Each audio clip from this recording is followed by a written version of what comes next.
I am hearing myself in the background somewhere. Well, okay, it doesn't make a difference. Welcome to Reinventing the Tattoo Network. It's Monday morning, 9 o'clock Eastern Standard. This is Drawing for Tattooers with James Wisdom. He has lessons that he goes over like he did when he was a professor in an art college. And then, I don't know, halfway through, if you want to, you could join in. It's pretty amazing. Definitely check out the replays. It's straight up exercises that build on each other. You know, if you go to the gym, you'll understand why you'd want to do these things. And it's again Monday morning for us here on, let's see, this is June 6th. Man, time really flies. Okay. I'm going to let you know a little bit about the Reinventing the Tattoo community. We don't run any ads or any breaks at the moment through any of these shows, so bear with me for a little bit, but again, it's going to help you understand what's going on, as well as let us be able to test that it's actually working. To that point, please leave your comments in the chat rooms or in the comment sections or wherever it is that you're watching, or maybe tag a friend or something. Okay, Guy Aitchison's Reinventing the Tattoo community is where tattooers, apprentices, collectors, and the curious all join in these live streams, watch the replays, ultimately share with each other, inspire each other, and create better art and tattoos together. We're beaming out nearly every day. I think it's like 5 days a week. And it actually certainly looks just like a network of tattoo shows, just kind of like a Food Network or something. Excuse me. And so we're beaming out live streams like this. Sorry, that paper, James, was your mic is on still. That's okay. This is reality TV streams, reality streams. In any event, I'm not sure where you're actually watching, if you're watching live or if you're beaming into a replay, but you could always find Reinventing in either the Apple Store or the Google Play Store. You could find Reinventing on the YouTube and on Roku. So if on any of those spots, do a search for Reinventing the Tattoo, give it a download, positive reviews, please, because while Reinventing's decades old, these networks are all pretty new. There is also the podcast, if you listen to the audio-only versions of these things. And of course, the podcasts are out on Apple, Spotify, and all of the usual places. I'm going to screen share. Oh, wait, can I screen share? Yes. We did this. Fantastic. Okay, screen share. This is, okay, so again, no matter where you're beaming in from or finding the replays from, whatever platform or social media of the day, know that you could always go to www.reinventingthetattoo.com. Presumably, until the internet goes away, that will be the main address. There's a whole section up here of free resources. These are not free tattoo courses, but they are free tattoo history courses and a free Reinventing community resources where you could find links actually to all of these shows and whatnot. The history of electric tattooing should be required reading for everybody, certainly for apprentices these days. Jay Brown from the Northwest Tattoo Museum has been going above and beyond. These are all free lessons because we all believe, and he believes, that history should be free. At some point, we might charge something. This is crazy. But check it out. This is out of control here. You should be learning your history so that you know more than the people that you're complaining that don't know their history. Okay, what else do we have up here in free resources? We have the Watch Reinventing 24/7. So this is basically a mimic of the Roku station. And you'll see here that we have all of the different shows that are playing, well, 24/7. This is a Reinventing drawing group. Actually, this is one of those drawing groups from Monday mornings that we used to do. And so we have replays and you can watch for hours. We've got art jams, the tattoo collecting podcast. Click next here, you'll see all these different channels. There's a Spanish channel, so we have art jams with everything in Spanish. Look at that, it's crazy. Everybody's so talented. The Tattoo Weekly, this is a show that happens, actually it's happening in an hour, or it's happening at 11 a.m. In a couple hours. I'm a co-host of that, live in the Castro with Haley Adams, LGBTQ, POC, all sorts of awesome, crazy stories from the heart of San Francisco. There's a Tattoo Machine channel. There's a Tattoo Convention channel. There's a marketplace. There's a community channel, a tattoo history channel. There are a lot of awesome things going on there. As well as free courses and for Reinventing the Tattoo Canon, which is Guy Aitchison's masterpiece. It started off as a 3-ring binder, turned into a big book with a bunch of DVDs, and then now is like on a full online platform. There's guest chapters and speakers inside of the Reinventing Canon and the Reinventing Evolve. There are also like 20 some odd other courses for different tattooers that are all separate. So anyways, that's you can find it all on reinventingthetattoo.com. Let's see, regular shows on the Reinventing the Tattoo Network include Sundays at 1 p.m., Reinventing Drawing Group with Jason Leeser. On Mondays at 9 a.m. is Drawing for Tattooers with James Wisdom. That's his show. Mondays at 11 a.m. is the Tattoo Weekly with Jake Meeks, Lauren Gregory, and me. I'm Gabe Ripley, by the way. And let's see, Monday at 9 p.m. is the subscribers exclusive exercises with Guy Aitchison. So if you are a member of the Evolution course, then yeah, every Monday at 9 you get to work with Guy. And sign up for the Evolution class is now, it's $50 a month. It's a year course. It includes a critique and a goal setting advice session with Guy Aitchison. It's crazy. He does it in a group. Everyone does it for a couple hours, but yeah, he'll critique your tattoo and let you know how he feels you could achieve your goals. Okay, anyways, that's Mondays at 9 p.m. Tuesdays, 10 a.m., Ricardo Struvinaut with Feelings, another Reinventing Drawing Group where artists are encouraged to beam in. Wednesdays at 1 p.m. is the Tattoo Now show, where I actually stay in front of the camera and do interviews and whatnot with inspirational tattooers who are, try to make the world a better place through tattooing and all that. Let's see, Thursdays at 6 p.m. is Tattoo Collecting 101 podcast. And that's with Fawn Baker and Jordan Rickus. And they've been going strong. They do like 2 hours pretty much every week. Everybody's been doing this for like over a year. It seems it's crazy. Okay. Is this working, James? Have you been checking? Absolutely. You look fantastic, Gabe. So okay. Yeah. Well, I'm gonna let you know about our sponsors that help make this free for everybody. Thank you very much, sponsors. We have Raw Pigments, rawpigments.co. They are acrylic free, so the inks do not dry out in the cup. It's pretty amazing. The artists that have been trying out the samples seem to dig them enough to stick. It's pretty awesome. Rawpigments.co. You can check out lots of interviews with them all sorts of places. Worldtattooevents.com is the largest, most comprehensive resource for tattoo events worldwide. Alex Van Dutch has his hands full updating tattoo conventions left and right in these days with COVID and everything. It's nuts. Worldtattooevents.com if you're looking for tattoo conventions, if you're a tattooer or a fan or whatever. D-Lies Pro is a healing wrap that is designed to breathe, not like saran wrap or cling wrap that's designed specifically not to breathe, right? So when you're healing your tattoos or people are walking out, it's a good option to take a peek at. D-Lies Pro is known as Dermalize worldwide. Protect your art with Dermalize. D-Lies Pro in the United States. Thank you for international copyrights and international videos shows. Okay, Tattoo Now. I am a computer geek for tattooers, whether you're a big company looking for like a part-time CTO or even just some advice, or a tattoo shop or tattooer. I'm definitely down to help. Tattoonow.com, GabeRipley.com, and thank you for bearing with me. Last but certainly not least, in this case, first, for the for anything reinventing the tattoo, Guy Aitchison, GuyAitchison.com.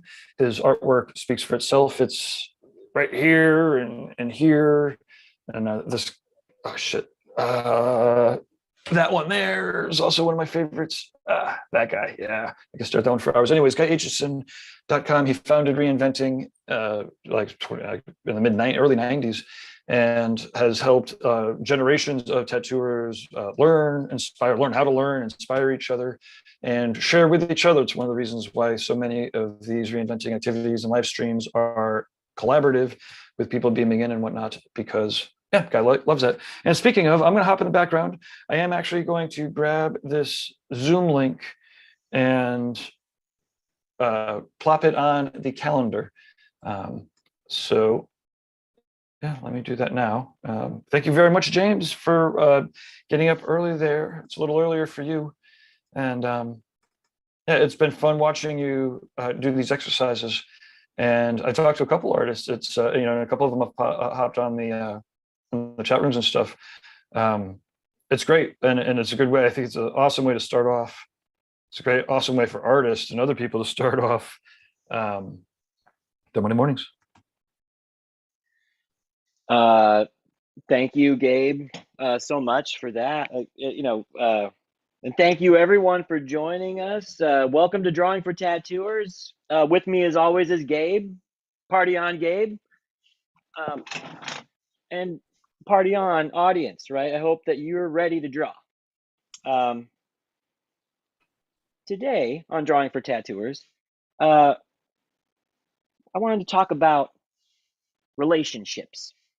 So that's kind of the theme.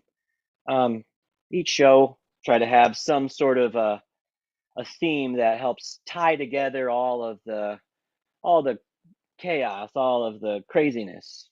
And today's theme is our relationships, right? Relationships are maybe some of the most important things that you're gonna find in your life. The way that you relate to others, the way that others relate to you, it's of the utmost of importance. So you should cherish your relationships, right? And you should also look at how relationships are formed, look at how relationships are maintained. Now, what does this have to do with our art? What does this have to do with our drawings? Well, let's get into it a little bit, right? So so a lot of stuff to cover today. I've got my notes. If I'm looking over here, I'm looking at some notes that I've got, so I can stay on track, so we don't like lose the script, as it were. But I wanted to share with you one of my favorite drawing tools, of all time, and that is let me see if I can. That's this pencil right here. This is a double-ended pencil. It's a blue on one side and red on the other. And so again, I'll talk about your tools, right? The things that you use to help you draw. Good pencil sharpener. It's really, really important for anybody that uses pencils. Right? So if you use pencils, if you're sharpening your pencil with a really bad pencil sharpener, it's going to be frustrating. It's going to sort of sap your energy, right? You've got to strike while the iron's hot, right? So get a good pencil sharpener and keep those pencils nice and sharp. What could be some of the benefits of having this sort of a tool at your fingertips?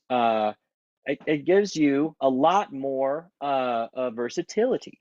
It gives you a lot more options insofar as how you're drawing, what you're able to do with your drawings. So I have this pencil here. I'm going to recommend it. This is not an advertisement. This is just simply to let you know what I have here. This is by Prismacolor, called Very Thins. And Very Thins is a type of pencil where the leads, if you remember from an earlier episode, we talked about the anatomy of a pencil. Pencil has a body, and then the center of the pencil, the media inside of it's just referred to as the leads. The leads of these pencils are a little bit firmer, so it's not the best for for that buttery smooth kind of coloring in that you would normally expect with a colored pencil. This is really great for sketching and drawing, drafting. So it's good to have a variety of tools, so you have the right tool for the right job. These are always this is always something that you're going to find is going to help you draw better. It's always going to something that's going to help you be more professional. So so pay attention to how you relate to your tools. This is circumspective, right? This is how you care about your tools and how you care about things. Okay. Well, so to kind of help emulate that, I've got a couple of markers today that I think are gonna, they're going to sort of be the stand-ins for this red and blue pencil. So I'm really hoping that if you don't have a red and blue pencil, it's not a big deal. Maybe you have two different colors, that could work. Sometimes they're difficult to find. You know what I mean? But you can get online. Usually, you can readily find them there. So that might be something to keep in mind. Okay. All right. So we're talking about relationships. So Oh, how do we wait, sort of James. yo? Real quick before Yeah. you go, we have Oh, red that's blue it. pencils. Look at that. That's it. So if you happen to join the Reinventing mailing list, and you might get one of these packages that have oh shit, where's my notebook? We have these new nifty notebooks. Well, we got these new skifty sketchbooks and pencils that are blue on one side, red on the other. Anyways, that was just too convenient. Oh, Gabe, thank you so much for that, and I'm so glad that that's serendipitous. I didn't know that you were all that you were going to provide those to people who join up, because I think it's a great drawing tool. And so here's the only thing, right? If you ever heard the expression "burning the candle at both ends," right? This pencil goes quick, so you're going to want to get like a big box full. so, so if you can find them, order more. Order a couple for yourself. You know what I mean? So red and blue, it's really they're really a fantastic drawing tool. Yeah, great. I'm really glad that reinventing students are gonna be using them. So really helpful. All right, relationships.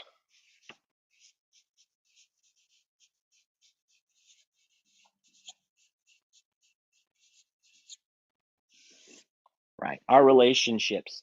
So we want to dive right into some ideas as far as relationship and drawing. How does this pertain to our drawing? Okay, so sort of the first idea I want to talk about, ratio. What is a ratio? Don't worry, this isn't mathematics class, right? This is really important for artists, and it's just it's a sort of basic notion, right? A ratio is a relationship between two numbers. That's that's all you need to know. It's a ratio is a relationship. So I hope that you can sort of join those together. When someone says ratio, relationship. They One thing relates to another a certain way. So, a lot of times in our drawing, we've been talking about squares, right? So we could think about a ratio of a square, right? It's like a 1-to-1. So it's a 1-to-1, ratio. Uh, and so, um, if we were to sort of draw a few more squares, again, I'm all like been practicing squares and I'm doing them terribly, but just sort of follow along, right? Imagine those are squares. So if we've got, we have one square and we've got these, a couple more squares, right? We could think about a ratio of, let's say, 1 to 3, right? There's 3 squares there. So it's a 1 to 3. That's ratio that you could sort of think about. Okay. The next idea that I want to talk about, right, is, write that down. 1, 3, right? The next idea that we could talk about is proportion. Proportion.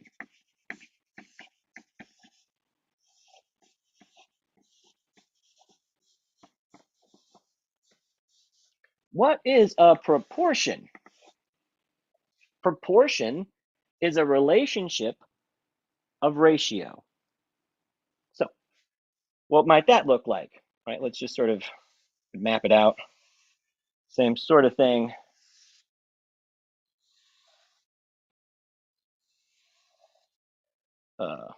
1, 2, 3, 4, 5.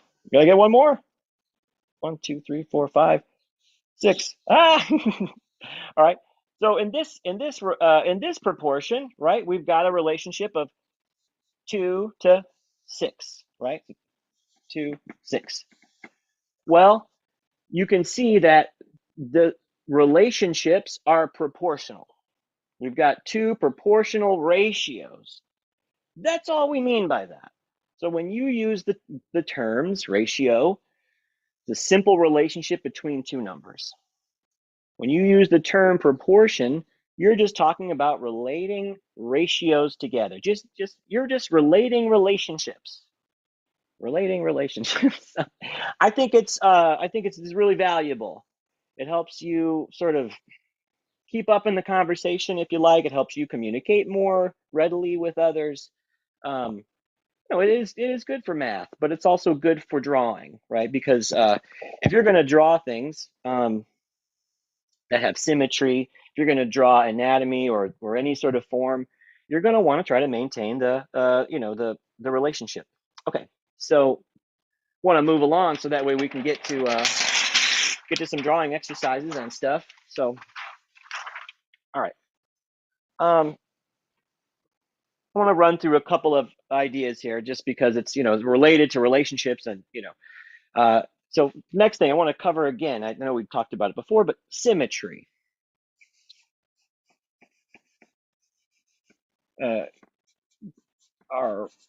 Symmetry. Is that right? Symmetry. Yeah, symmetry. You get it. Symmetry.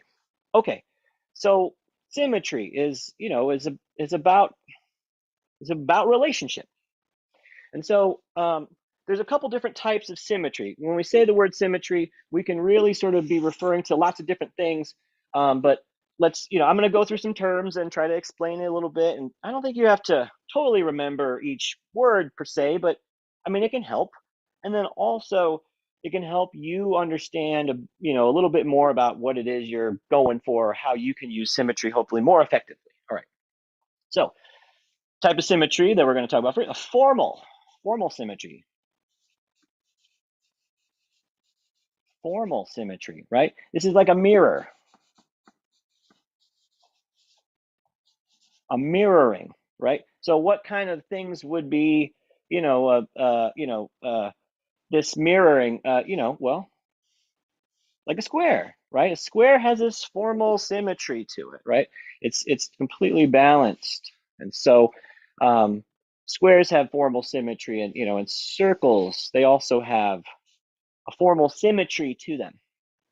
So, when you think about like something that is, mirrored on both sides, that's a formal symmetry. It gets more into, real distinctions. I think you could really term like a butterfly. You could say a butterfly has like formal symmetry, I think, for the most part. But, there's another type of symmetry we'll talk about, informal, right? Let's talk about informal symmetry. Informal symmetry, right? This is about balance. Balancing, right? This is not necessarily things that are mirrored, but you could sort of think about, let's say you had this sort of relationship, here, right? You have two things. They're not exactly mirrored, but they're informally symmetrical. They have a balanced relationship. They balance each other out. So there's this harmonious relating to one another. Okay. Let's keep going. So rotational, that's another type of symmetry, rotational.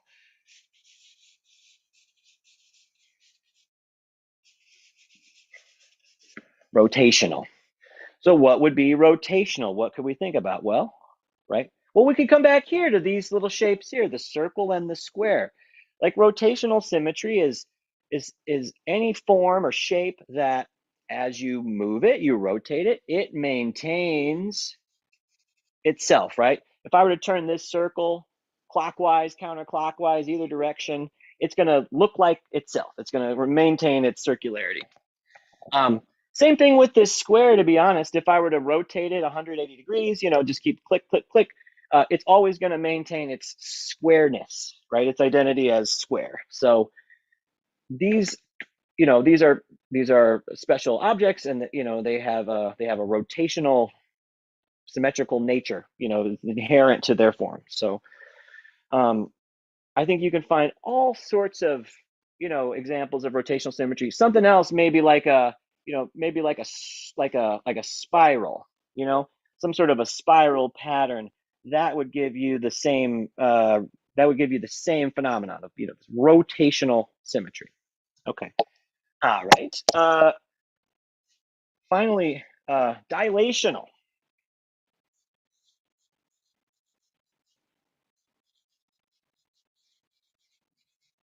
Dilational. So what does that mean? Well, it is like a relationship. Let's take it, for example, circle, right? Okay, nice. Well, let's do another one. All right, starting to get smaller. Let's do another one. Starting to get smaller. How about like one more? How about like one more? Maybe another one. All right, dilational. So you can see this symmetrical movement, but there's a symmetry involved, and this symmetry could be like in how they're spaced as well, but also that that they have this sameness. And so these are all different types of relations of symmetry, the relationship of symmetry that you can use when you're designing things, or when you're trying to sort of figure out, like, how can I bring some more harmony and some more balance into what I'm doing? How can I relate to it in a certain way, maybe geometrically speaking? And so these, again, I went through these really fast. So if you didn't memorize them, no big deal. I think you can always go back and watch this again if you wish. But I think it's likely that you already have a real relationship to these already. You already know this stuff. And so I think, I would just encourage you to, to try to internalize it and just try to remember it. That, like, I can always do these moves, and that way I can maintain, or I can achieve some sort of harmony, some sort of balance. Okay. All right.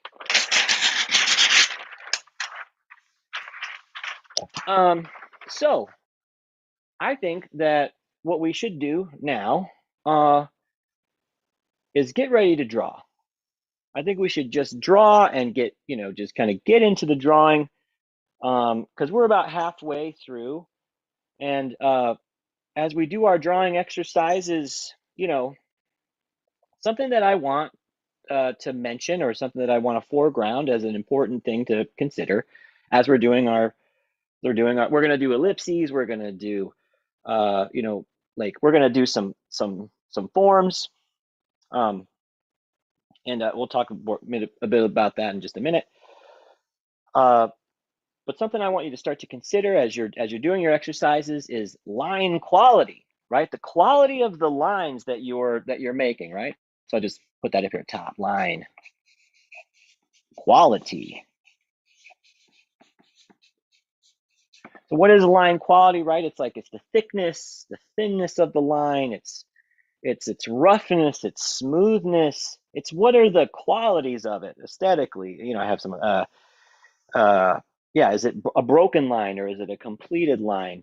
These are all qualities of the line that that will help us maintain contour, right? Contour is the edge of the form.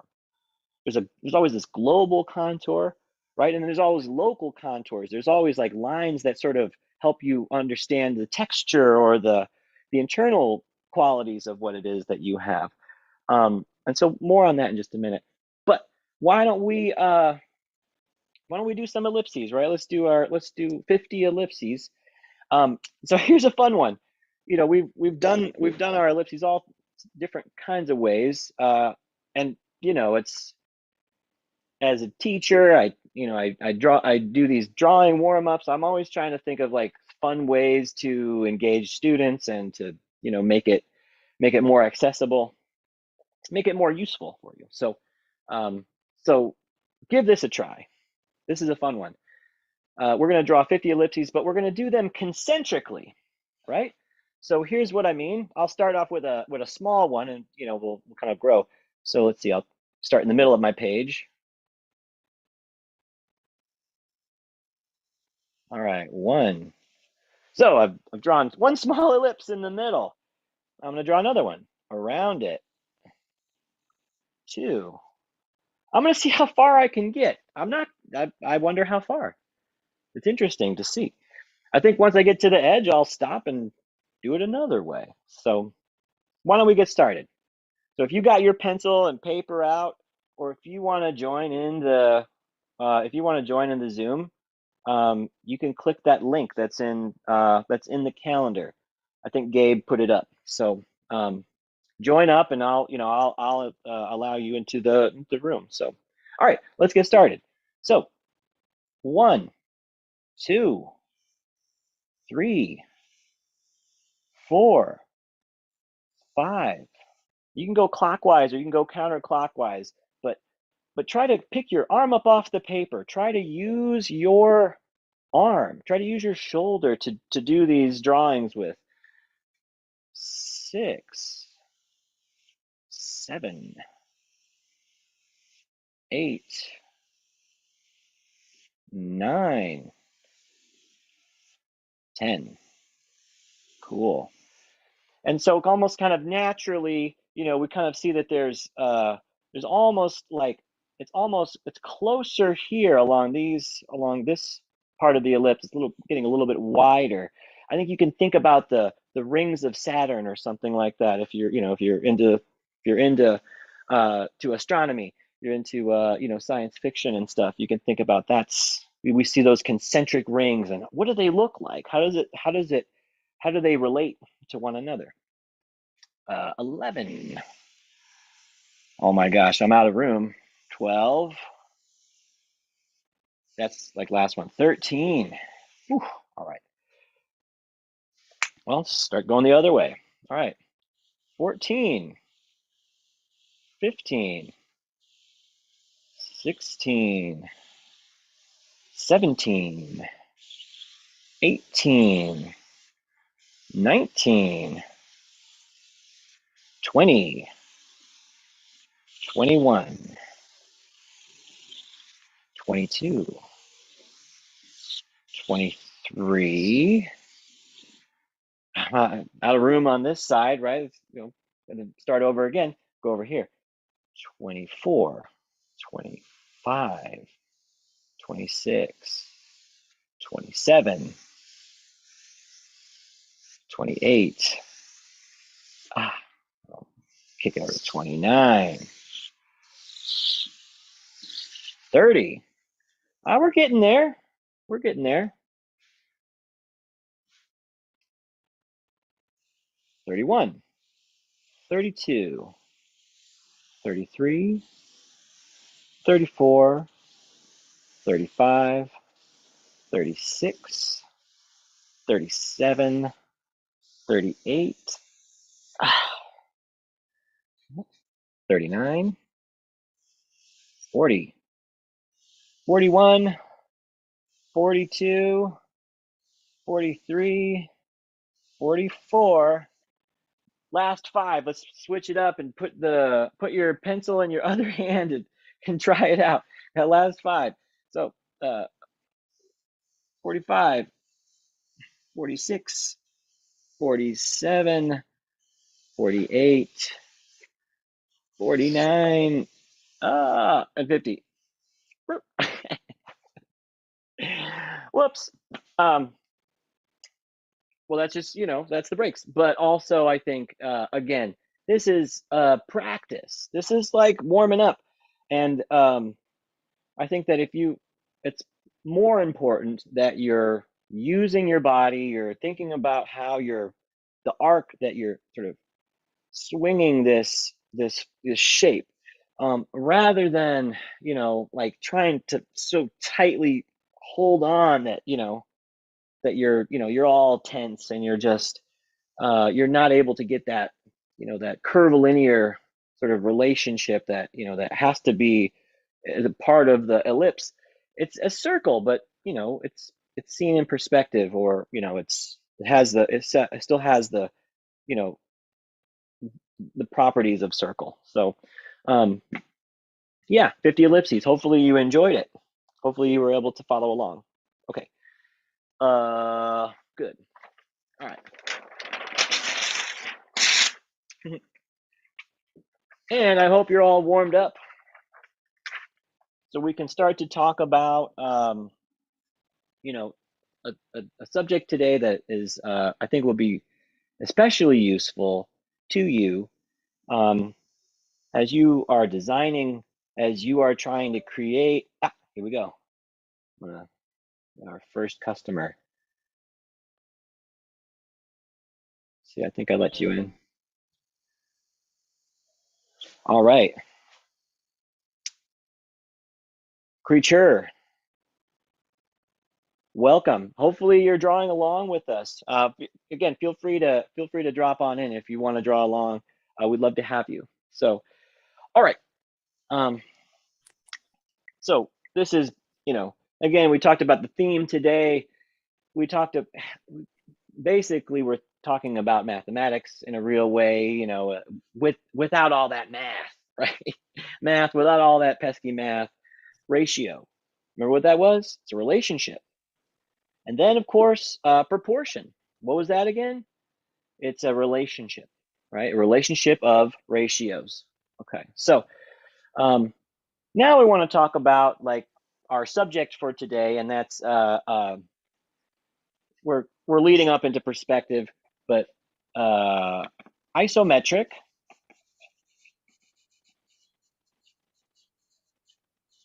projection.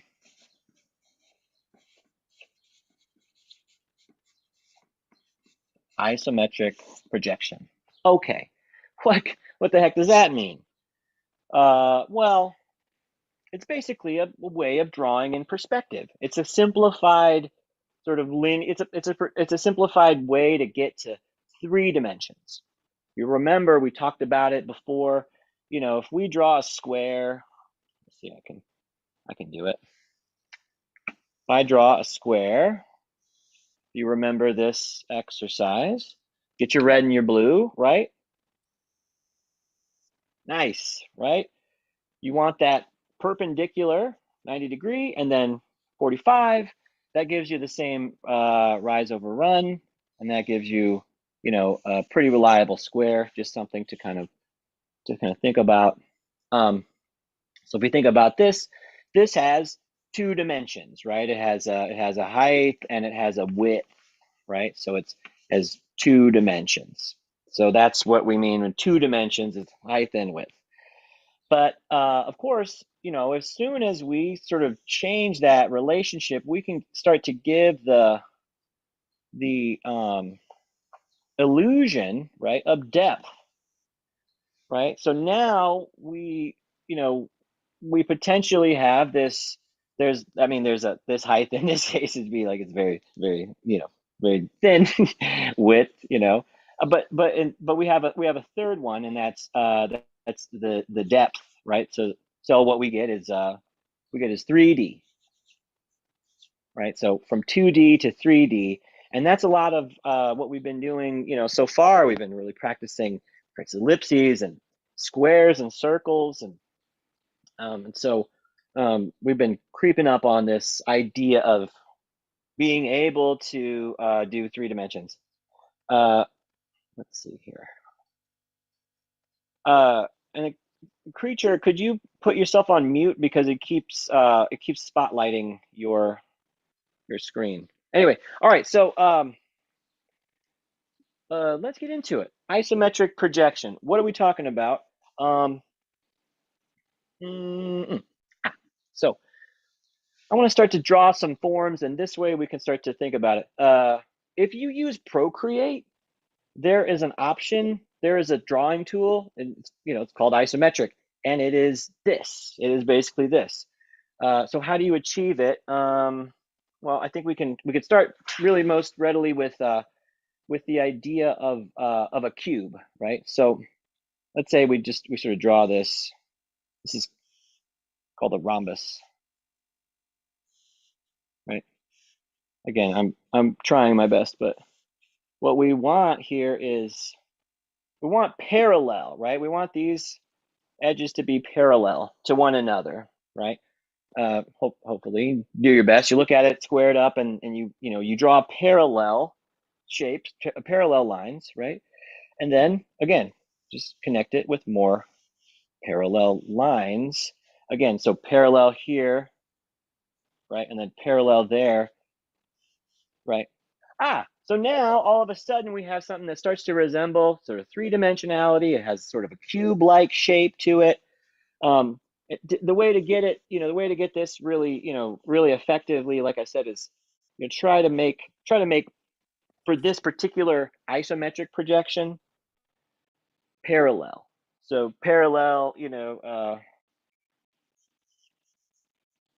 RALLEL. Great. So parallel lines. That's going to be the name of the game for isometric projection. When we start talking about linear perspective in a later class, we'll talk about the relationship of parallel lines and stuff. But for now, this could be really helpful. You can also draw the interior of this cube, right, if you like, right, by sort of, again, more parallel lines. I'm dotting it in, right? Or I could even sketch it in like so. And then I could give my cube around the contour, if you like, a much bolder sort of finish that helps it to stand out. And so now, is what I kind of have here is a certain line quality. In this case, it's a value, the tonal value, how dark and how light the lines are. It helps me visually and the audience too to understand that this is the outside of the form, right? And then the interior has things going on. I could even sort of, make it more definitive and really push the inside. So now it almost resembles possibly something that is transparent, right? So an ice cube or a glass block. You could put something inside of there if you wanted to. You could make it look like you created space and you could actually put things inside of it. You created a volume and now you can mass in different things into it. So all right, so cube, right? Cube is nice. This is a nice example. Cube. All right, let's do another one. So how about again? So we want we want an angle, so we get that sort of that sense of movement, that that like it's moving through space. Parallel as best you can, gang, is really, that's the name of this game. Parallel. Very nice, right? So this, we could again, we could take it a little bit further. We could make it look as if it has sort of an internal dimension. Try to keep everything parallel. Forgive me for that, but right, again, to give it a little bit of oomph with a contour, right? Bring that contour out. This gives a line a little bit more quality. Ugh, moving too quickly. But that's the thing, you sketch and you at least you sort of know what you're going for. And if you really wanted to sort of achieve this later, take your time and really, you could do it on Procreate. That would make it near mechanically perfect. Or you could get out your triangles and your rulers, and you could really sort of make this this shape here. Prism. A prism. It's a rectangle. So you could call it a rectilinear prism if you like. It's related to a square, or this cube rather. It has the cube has a ratio, and then all its sides are proportionate. And then again, like there's another proportional relationship from the cube to this prism, which is nice. They relate to one another. Okay. And so let's keep going, right? So there's all kinds of other things that we could draw, just sort of basic forms. So here's another one. So I'll start with center line, right? So a central axis. Next, I want to intersect it perpendicularly, right? 90-degree angle perpendicular. And I want it to be, a bisector. So I want this to intersect at least at this shorter axis. I want it to be equidistant from its intersection, right? So the more that you can measure this, right? You can compare and you can measure, and that's going to help you sort of maintain the relationship. Again, this axis is shorter than this long one, but if we're going to create an ellipse down here because we're going to draw a cone, now we want to talk about like this is going to be the short axis, right? This little bit here. Okay, so and again, I could kind of create like a box, right? Another, a rectangle, a prism that can hold, right? That could actually hold the ellipse, because again, the ellipse is symmetrical. It has that formally symmetrical quality. We're talking about circles have it and squares have it. So in here we have this, we've given ourselves some parameters and some balance. And so I've got there's an ellipse, right? And it has a nice balance to it. And then so I kind of connect that up to the top. And with the cone, I mean, you're not, like as I came down here and I tried to connect it to this center line, I think I'm leaving some of the ellipse out. Well, how do you fix that? Well, just connect it to where it, yeah, connect it to where it needs to be. There you go. Now it has the sort of the properties of a cone. I'll give it a little contour, right? Give it some boldness so you can really see the conical shape, right, emerge. Again, really important, right? This central axis is what allows me to get the symmetrical quality to this form. Give it formness. It's just a shape, right? But starting to give it some of that, starting to give it that three-dimensional quality, turns it into a form, right? That's what form is, right? Form has volume and depth. Shapes are flat, two-dimensional, right? Form has three dimensions. So that's the difference. All right, so I've got the cone here. Very nice. And same thing we can do with the cylinder. So I'll start with a central axis, right? And then, so again, I want to try to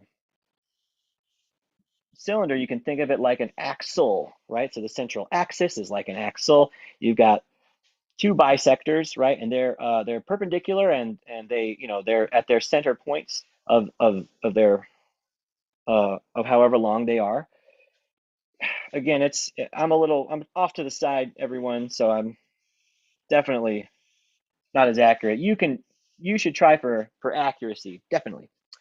All right, again, well, maybe I'll draw that box I was talking about, the rectangle prism that kind of helps me maintain my proportion of my ellipse. Oops, this way.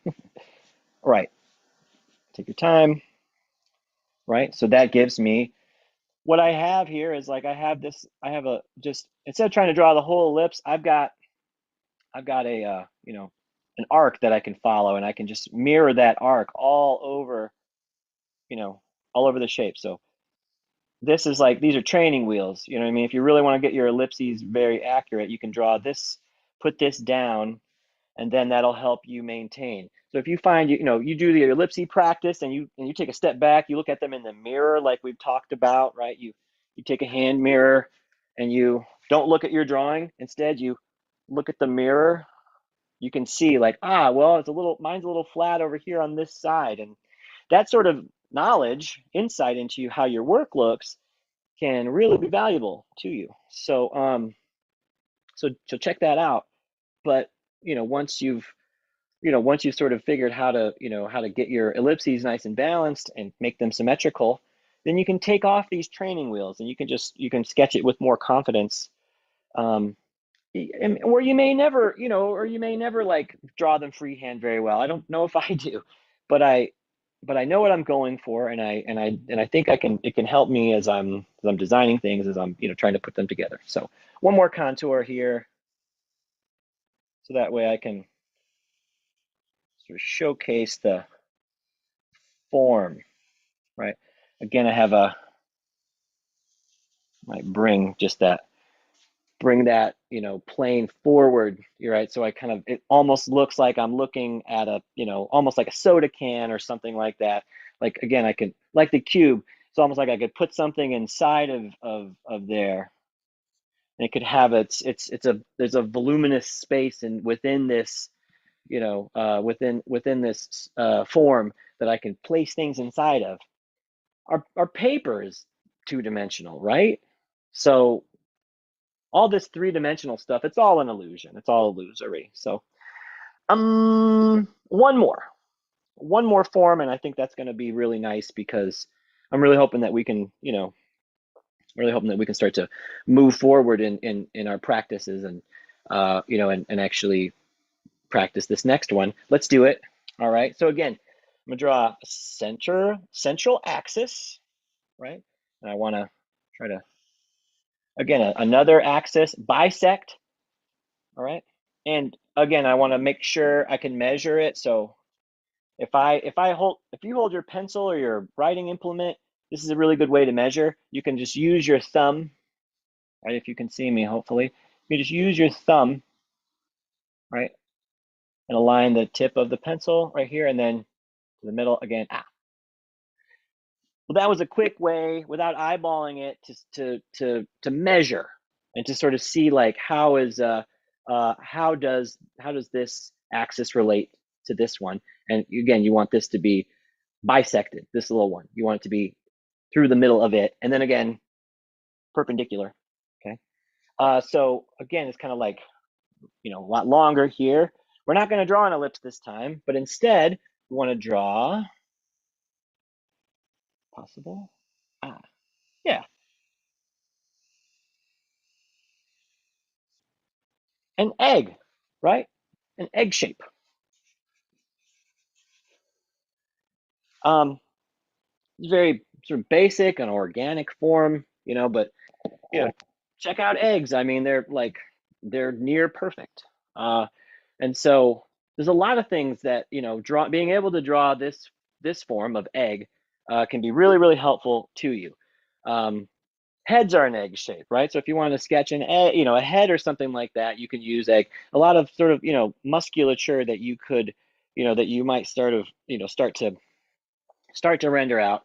I'll talk about it a little bit more, when we get into the anatomical phase. But uh, you know, with all sorts of forms, you could block in nice and square, and then bring this sort of roundness to it, and being able to sort of handle, symmetry will be useful as a practice. So you got your egg, give it a contour, very nice, right? And so again, you can take your time and you could sketch it out. But in a future episode, we'll talk about how to render, these forms, and give them a little bit more dimensionality through tonal value, through the way that light would interact with them. We can imagine a light source and how the light would describe their form, and then also how the light would cast shadows. So that we'll have to save for another time. But I think just to kind of, hopefully to kind of finish it up, I think it would be nice. And um, uh, so we can do this. I think I have I've got got one Hey, more color. Hopefully sorry, this will work. can you hear me? Yo, yeah, Sorry hi. for trying to figure out Zoom for the first time on your episode. You are doing fine. I'm so glad you could join us. How's it going? Were you able to draw along with us? I saw half, Oh no. so I have to go back and watch the first half, but I'm not a complete beginner, just mostly. So, I like what you had to say. That's really, really great. I'm glad that I'm glad you could join us, and I want to encourage you to to draw along with us. And we're going to do this every Monday at 9 Eastern. So please come back too. Please, we'd love to have you back. So, Thank you. yeah, I've been you're watching. invited. Yeah, awesome. No, thank you for watching. I appreciate everybody that's been coming, and I hope that you get something, from this, because and being able to go back and watch it again and again, I think is can be really, really valuable. Because You've again, done a I spent, great job. You've been thank doing you. a really good job. Thank you. Um, No, I it's can amazing. tell you're a bit nervous. Please don't Yeah. be. Okay. Thank you. Appreciate You're it. doing a really good job. Thank All you. right. Thank you for that. So enough of that. No, thank you so much for the encouragement. We all need encouragement, right? Indeed. It doesn't matter how long you've been doing it. Um, everybody needs a, that's how that relation, right? That's how we relate to one another. Yeah. We like, we tell each other what we feel, and criticism, critique is, you know, it's probably even more valuable than a compliment in a certain way. And so I just I really appreciate it. I really, really do. Thank you. It's no Um, problem at all. yeah, thank you so much. Well, Thank you. one Right. last thing before we go, so that way we can sort of hopefully tie all this relationship stuff together. We were talking about, and I've been trying to draw the contour, right, the edge of the form. And so now there's another sort of word we can use, and that's cross contour, right? The contour, cross contour, right?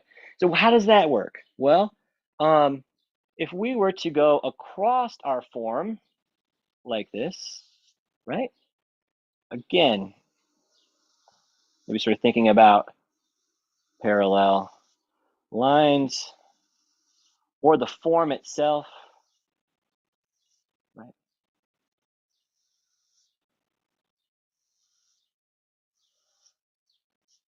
And Is we that start to more of go. an S? Like Yeah, with yeah, yes. This has this. So since this shape has a sort of a roundedness to it, it has it's always this egg shape is always moving, right? If you were to lay it down on its side, it would just roll all over the place. And so, giving this kind of I think practicing this sort of thing is really useful for all sorts of designs. For instance, like if you wanted to do scales on a dragon or a fish or something like that, you could draw the forms, and then you could start to have, this really beautiful pattern that starts to emerge. Well, there's that. Let's think about our cylinder, for instance, or I mean our cone rather, so if we sort of go around it like this, start to sort of mirror that elliptical shape, and then it really, whoop, it starts to look a bit more rounded. Same thing with the cylinder. You can really start to bring that, right? You could also bring in these vertical lines, right? So that way you can start to form a grid if you like. Or again, you could do this same thing. You could do this same thing on them as well. You could sort of go that S sort of shape. This is across the contour, right? So we talked about the contour describes the edge of the form, but across the contour gives you just that much more emphasis on its shape. And then again, like if you're going to be like working with these sorts of shapes, you could actually just again, diagonal lines, sort of block them in. Vertical lines might give you another sort of look. And so that way you can start to create that, we were talking about value, about tone and stuff. And these are, again, reasonable ways, or like very organized ways that you can start to, you know, I don't know. So it's not so scribbly all the time, right? So that way you have a little bit more control. This will come in handy when you begin, well, not, if you're beginning tattooing or if you're practicing tattooing, the more sort of organization that you can bring to how it is you make your marks, probably the better. So I think that we're just about out of time for today's episode. Well, thank I you. want to thank you all for coming to Drawing for Tattooers, and tell your friends, and please come and draw along. We're doing it every Monday at 9 a.m. Eastern, and so for Reinventing the Tattoo, I'm James Wisdom, and I hope you enjoyed this week's episode of Drawing for Tattooers. Relationships, don't neglect them, right? Take care of your relationships. It's they're really, really important, right, Gabe? Awesome. Absolutely. 100%. Make sure 100. it's just like a garden. Make sure you prune your relationships. Yeah, that too. That too. Anyways, That too. have fun, Thanks everyone. for the help, Gabe. Cheers. All right, cheers, everybody. Bye.